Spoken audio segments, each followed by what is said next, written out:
Panoorin nyo, tutorial ko ha. Kung paano ko ginawa ang magic na yon. Sundin nyo lang. First step, ganito. Yan. Ipakita ang coins. Tapos ganyan. Takip-takip. Importante talaga may takip dito sa takpan nyo. Dahil yung maliliit na darili, ganyan. Ganyan siya. Takip. Ihulog nyo. Pag ganyan, ihulog dito. Ito ang kukuha.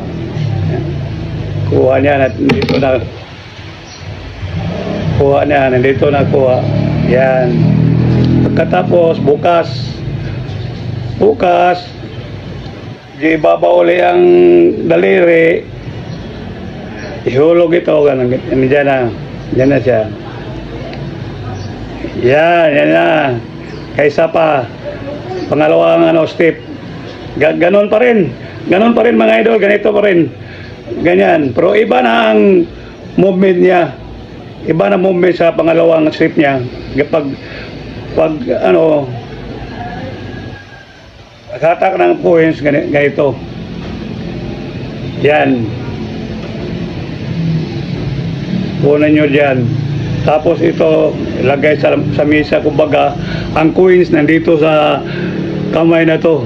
Pero tingin sa nanonood, ang coins nandyan sa itong kamay. Pero para hindi na manalayas kung saan ang coins, pakibukas, buksan na to. Wala na nakita. So ang nila, ang sa isip nila, nandito ang coins sa kamay na to. Ganon, buksan mo lang. Tapos close. Yan.